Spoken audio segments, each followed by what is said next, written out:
Good evening to all, and a big thank you for you and for Green Mondays for inviting me to speak here today. I'm very impressed to see many of the young generation and one of the youngest panelists I have never been with so far, so I've tried to learn a lot this afternoon, and thank you for your invitation.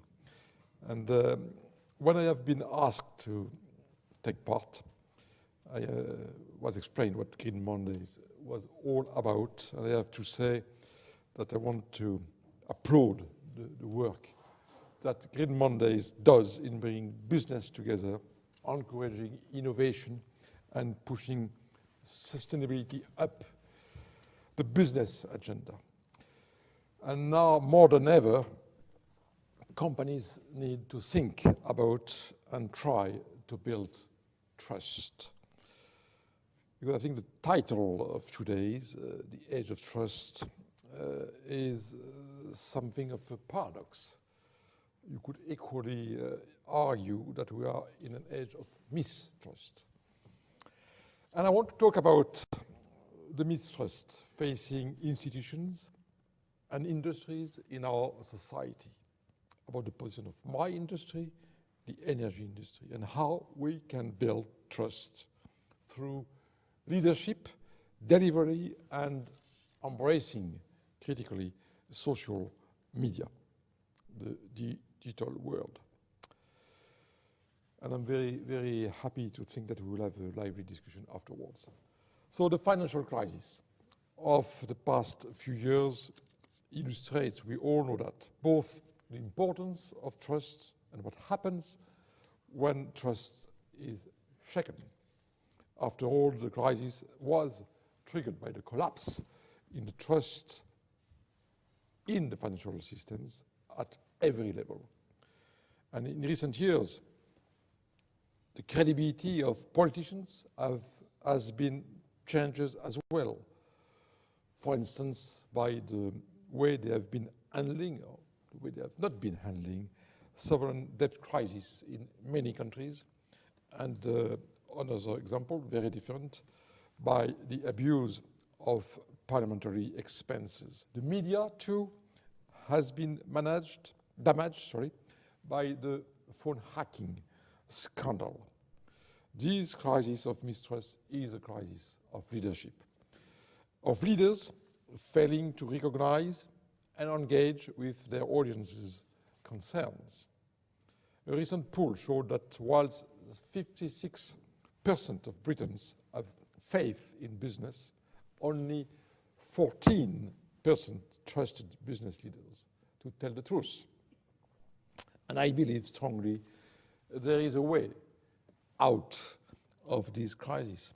We can begin to lay the foundation for a new era of trust by being open and transparent, engaging positively with all stakeholders, with humility and a willingness to listen as well as to communicate, by inspiring people through leadership and vision, through clarity of objectives and consistency of purpose, and above all, by delivering, not over-promising. Business leaders and politicians too must always walk the talk, not just talk the talk. And I want to illustrate my point by referring to my company, EDF Energy, by discussing what we are doing to confront the crisis of trust in our industry and showing you why, overall, I am optimistic for the future. Optimistic, but under no illusions. In the UK, the energy sector is not held in highest esteem. A recent poll found that only 38% of the public trust energy companies to do what is right for customers. And there is mistrust amongst our stakeholders. Figures published last month suggest that only 10% of MPs trust the energy industry to offer genuine competition in electricity supply. 86% don't believe we will provide information so customers can choose between suppliers. At EDF Energy, we have been talking within our company for some years about the need to earn the trust of our customers, to put trust at the heart of our business. Not least because, as a nuclear operator, our customers and stakeholders need to trust us to operate safely and securely in a transparent and open way. So, as the leader of our business, I have called for all of our decisions to pass the trust test or not to be taken, to make sure that we consider what I call the 5 attributes of trust in everything we do. As you know, we have been a very happy and proud sponsor of the London 2012 Olympics and Paralympic Games, and we use that sponsorship to bring these to life, like the 5 attributes of trust being like the 5 Olympics rings. So which are they? Reliability, integrity, strength, ability to deliver, and confidence to inspire. Reliability. The Olympic Games was a project delivered on time, on budget, and to a very high safety record. And we aim to follow this very practical example to deliver what we say we will deliver. Integrity. I always remember the opening ceremony when the Olympic athletes pledged to respect and abide with the rules which govern the games in the true spirit of sportsmanship, for the glory of sport and the honor of our teams. And we have to take this as a powerful reminder of the spirit by which we should approach our work, our business, our customers. We must be trusted to act with integrity, to be standing on the customer's side. The third attribute of trust is strength.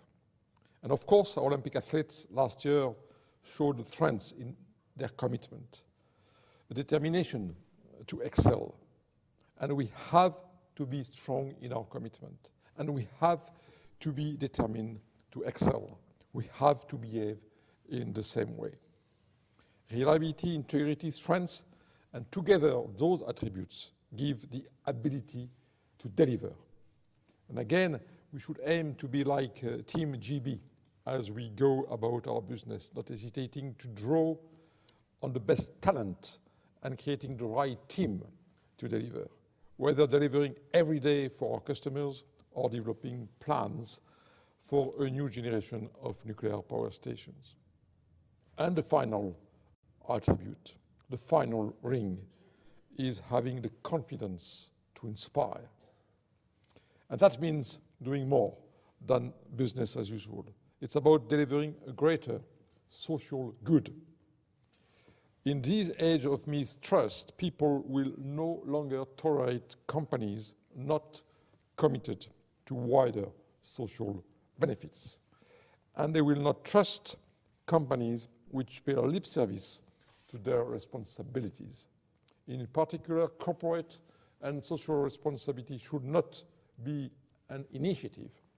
It must be in the company's DNA, part of its raison d'être.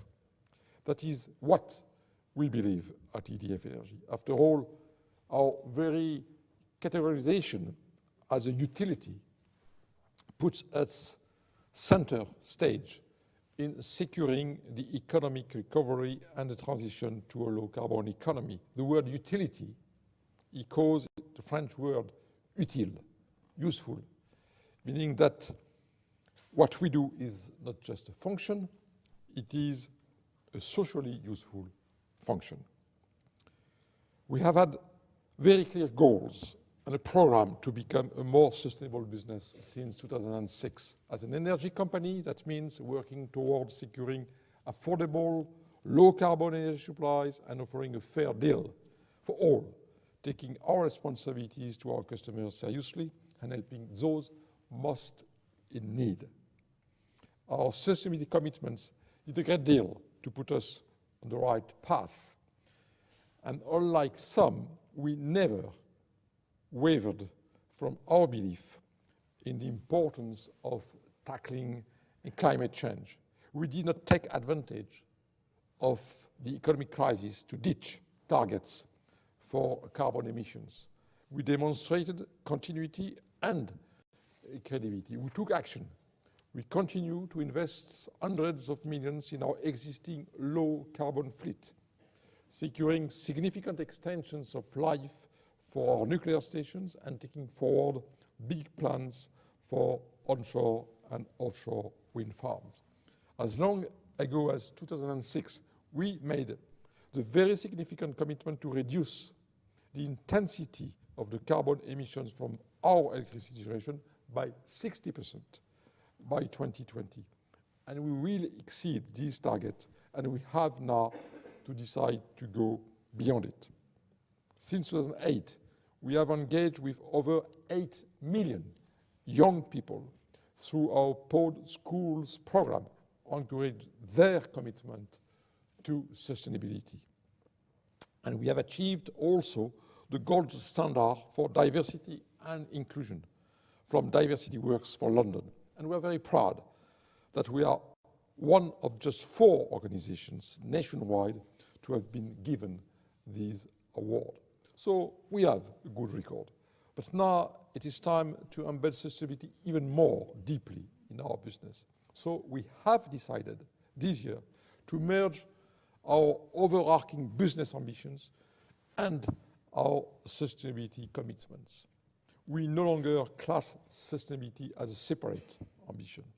It will be stated overarching goal of all our ambitions combined.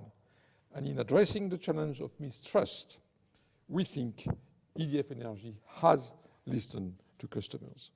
This is why we launched our customer commitments in March last year based on fair value, better service, and simplicity.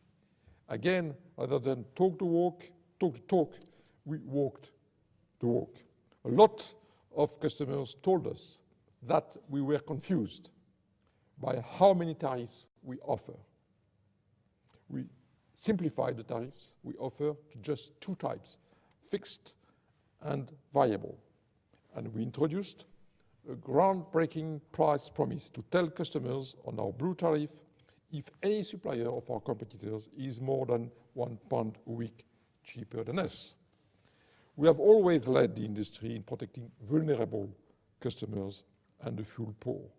For instance, we are the first to introduce a social tariff, and we have more recently started to send rebates to more than 100,000 elderly customers who would benefit from our cheapest tariff. This voluntary initiative will mean our most vulnerable customers will save, on average, around £140 on their bills in 2013. We also led the industry in delivering government energy efficiency target, installing a total of 900,000 insulation measures in UK homes, helping to keep homes warmer and fuel bills lower. Looking to the longer term, we have also been honest and consistent. We have told our customers and our stakeholders the truth about future energy prices, resisting the temptation to deny that prices in the future will be higher than they are today.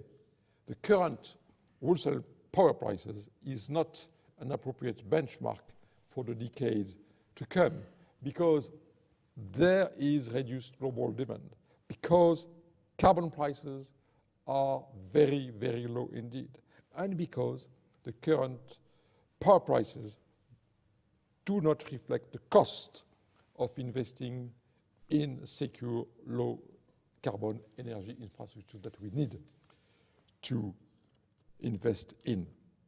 So being honest about this is all part of rebuilding trust.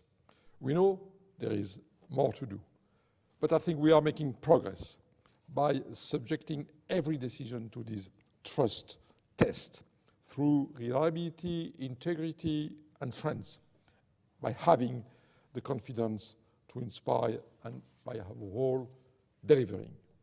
So I have talked about the importance of leadership and of delivering on our promises. We are striving to take these steps to increase trust in a new and challenging interconnected age, digital age.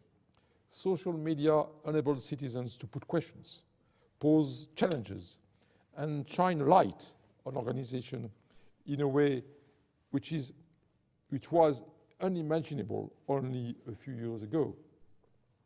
If businesses are ready for such scrutiny, this can go a long way towards building trust. If not, it can destroy trust just as quickly. Yet, the digital world is only now establishing its own values. How can we distinguish between facts and opinions, reasonable comments and misinformation? How can we properly weigh up information when a peer-reviewed scientist is given the same prominence as a vocal blogger or an opinionated celebrity? We are on a journey together, and as businesses, towards unparalleled transparency, towards communicating even more openly and in real time with customers, employees, and all of our many stakeholders. And in social media, to establish the norms that should govern our behavior. One key answer to these conundrums comes back to my earlier point. For leaders to take responsibility, to be visibly accountable, and to make use of social media, but not to hide behind it. As a business, we should not think that embracing social media is the same thing as discharging our responsibilities. As I said earlier, building trust should be central to all our decisions, not seen as an initiative. Another key answer is for the users of social media to take responsibility themselves, to make judgments, to decide whether they are going to trust an anonymous Twitter user more than a leader who is accountable, visible, responsible, and sometimes expert. We cannot be passive consumers. We have to take choices and use our good sense to be responsible. So the digital world cuts both ways. On the one hand, it allows citizens to scrutinize businesses more thoroughly. On the other hand, it allows businesses to be more transparent and to communicate more directly. The promise of the digital world will only lead to greater trust on all sides if it is used responsibly. So, yes, we did. Yes, we face a global crisis of trust. Public support for many institutions has plummeted. And thanks to the growth of social media, as businesses, we are under greater scrutiny than ever before. I believe that trust can be re-established by organizations that take leadership, that embrace the scrutiny, and that deliver on their promises. It is our goal every day at EDF Energy. Thank you.